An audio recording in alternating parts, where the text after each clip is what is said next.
Como os senhores estão hoje, nobres acadêmicos, espero que tanto os senhores quanto as suas famílias estejam bem. Na aula passada, conversamos sobre aspectos que norteiam a comunicação, seu conceito, importância, tipos e linguagens que podem ser utilizadas para que o processo comunicativo seja efetivo. No nosso bate-papo de hoje, vamos tratar dos elementos da comunicação e os ruídos ou barreiras que podem interferir no processo. Lembrando que essa interferência, essa desconexão, esses mal-entendidos, podem proporcionar problemas de simples a difícil resolução. Inclusive, acabam, alguns deles, no âmbito do judiciário. Vamos então ao nosso primeiro assunto, ou seja, elementos da comunicação. Quando falamos em elementos da comunicação, estamos falando sobre cada parte que compõe um processo comunicativo.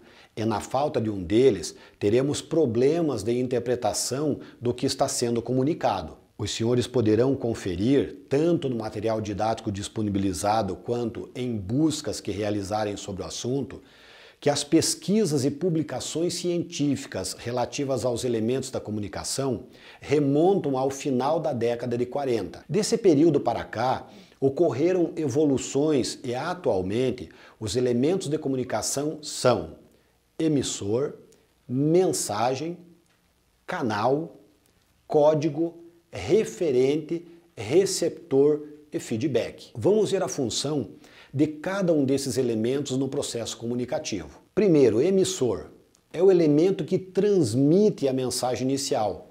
Dessa forma, é sua responsabilidade usar o tipo de linguagem correta para que a pessoa ou pessoas destinatárias da mensagem tenham condições de interpretá-la. Segundo, mensagem é o principal elemento da comunicação, pois em decorrência dela, ao início do processo comunicativo, ou seja, se não tenho nenhuma mensagem, não tenho o que comunicar. Terceiro, canal, é o meio pelo qual a mensagem é transmitida, ou seja, é o emissor por intermédio de sua fala, voz, ou por intermédio de sua escrita, carta, livro, entre tantos outros. Sem esquecer que deve fazer uso da forma correta de linguagem. Quarto, código.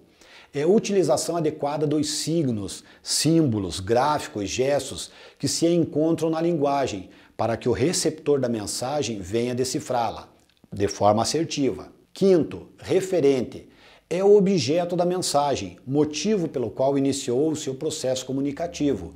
Esse elemento também é conhecido como contexto. Sexto, receptor. É o destinatário da mensagem, podendo ser uma ou mais pessoas. E sétimo, que é o feedback, é o retorno proporcionado pelo receptor ao emissor da mensagem. Ele pode ser positivo, quando declara que compreendeu a mensagem, ou negativo, quando declara que não entendeu, precisando de respostas às dúvidas relativas àquilo que não compreendeu. Para melhor entendimento, vamos exemplificar utilizando esse nosso bate-papo. No nosso caso, eu sou o emissor da mensagem. O assunto que estamos tratando se constitui na mensagem propriamente dita. O canal que está sendo utilizado é por intermédio de minha voz, portanto falado, e pelo material didático disponibilizado, caderno de estudos, portanto também o escrito. O código é o idioma que estamos falando. Língua portuguesa formal, além dos signos e símbolos da língua na escrita do material didático. Quanto ao referente, é o objetivo dos nossos bate-papos, ou seja, falar sobre a importância da comunicação na interação social e profissional, com ênfase no aumento da qualidade no atendimento ao público. Esse, porém, é o nosso referente principal. Entretanto, na nossa fala de hoje, seria o conhecimento e interpretação de cada elemento da comunicação. Os senhores são os receptores das nossas trocas de ideias e o feedback é o retorno que os senhores nos proporcionam por intermédio do WhatsApp, fórum de debates e a avaliação que realizarão ao término da disciplina. Então, senhores, ficou claro a importância de cada elemento no processo comunicativo? Acredito que sim. Entretanto, muitas pessoas nos indagam: Pollack, aplicando adequadamente os elementos da comunicação por ocasião de uma interação social e profissional, o receptor não terá nenhuma dúvida daquilo que estamos lhe comunicando?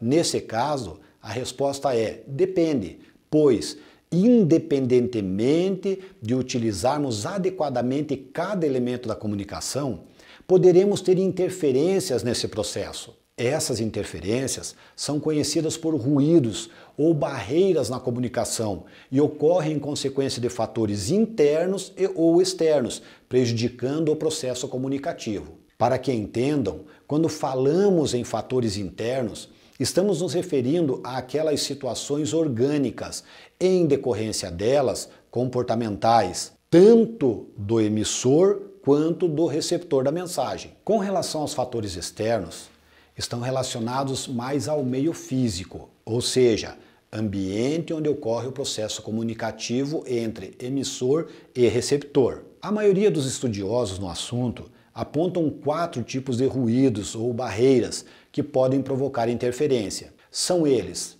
físicos, fisiológicos, psicológicos e semânticos. Entretanto, alguns estudiosos ainda apontam como ruído ou barreira de interferência nas comunicações os técnicos. Por questões lógicas, não vamos tratar dos ruídos técnicos, pois, no nosso ponto de vista, eles podem ocorrer e não há o que ser feito pelos interlocutores, emissor e receptor. Haja vista, como o próprio termo sugere, ser um problema técnico, como exemplo, queda de sinal em uma comunicação por telefone, entre outras. Vamos falar então quanto aos demais ruídos ou barreiras. Ruído físico está relacionado ao fator externo e são os sons, movimentos, entre tantos outros, que ocorrem dentro ou fora do ambiente físico onde ocorre o processo de comunicação. Podemos citar como exemplos telefones tocando, conversas altas, apito, buzina, entre tantas coisas. Ruídos fisiológicos estão atrelados ao fator interno, pois ocorrem em decorrência de problemas relacionados à saúde, tais como dores de cabeça, dores no corpo, estresse, entre outros, e pode ser que ocorra tanto com o emissor quanto com o receptor. Ruídos psicológicos. Da mesma forma que os fisiológicos, existem em decorrência do fator interno, haja vista que tanto o emissor quanto o receptor podem, em algum momento do processo comunicativo, deixar de dar atenção àquilo que está sendo falado ou ouvido, pois, por algum motivo ou problema que não tenha ligação com a mensagem que está sendo processada, não consegue decifrar, no caso do ouvinte, ou concluir suas ideias, no caso do emissor, para que o processo comunicativo seja concluído satisfatoriamente. Esses problemas ou motivos de deixar de prestar atenção ao seu interlocutor também podem ocorrer em decorrência de emoções, sentimentos, entre tantos outros. Ruídos semânticos. Para alguns estudiosos do assunto, é a junção do fator interno com o externo. Porém, para a maioria deles, é um ruído relacionado ao fator interno, pois, quando falamos em comunicação, a responsabilidade do conteúdo que será transmitido é do emissor. Portanto, como a semântica refere-se à utilização de palavras rebuscadas, técnicas, entre outras, cabe ao emissor a consciência de que o receptor tem condições de decifrá-la corretamente, para que possa entender o que está sendo transmitido. Diante desse conhecimento, resta claro que os ruídos ou barreiras provocam interferências na comunicação e podem proporcionar situações constrangedoras para os interlocutores, inclusive casos mais graves acabam em litígio entre os envolvidos. Os senhores podem estar indagando, com base no que vimos agora, qual deve ser o comportamento para tentar evitar os problemas gerados pelos ruídos?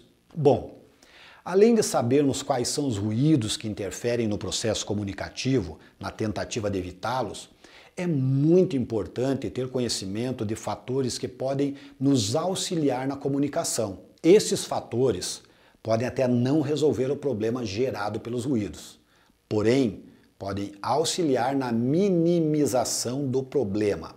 São eles: atitude. Todo emissor de uma mensagem deve ter uma atitude que demonstre que sabe exatamente o que está falando. Ele não pode ser confundido, ou ela não pode ser confundida com soberba ou superioridade. Ao contrário, independentemente do seu grau de instrução, sempre deve prevalecer o respeito, pois essa atitude gera consideração por parte dos ouvintes. Conhecimento.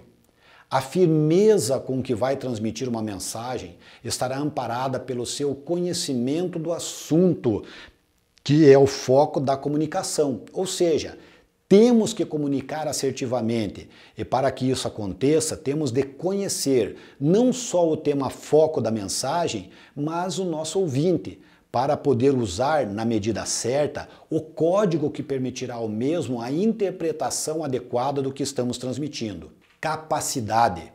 Quando estamos inseridos em um processo comunicativo, temos de ter capacidade para analisar não só o que estamos transmitindo, mas, por intermédio das expressões verbais e não verbais do interlocutor, se está entendendo o que estamos comunicando.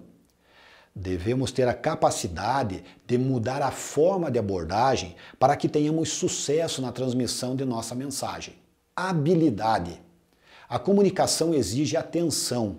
Portanto, ao comunicar algo para alguém, devemos, diante de uma situação que possa gerar conflito, ser hábeis para contornar o problema e aptos para dar continuidade, não permitindo que a interferência gere um bloqueio, impedindo o andamento do processo comunicativo. Diante do que vimos, podemos inferir que, mesmo que surjam ruídos, barreiras em nossa comunicação, se tivermos atitude, conhecimento, capacidade e habilidade, com certeza, se não conseguirmos permitir que elas causem interferência, no mínimo teremos condições de minimizá-las, o que será de grande sucesso para o processo comunicativo.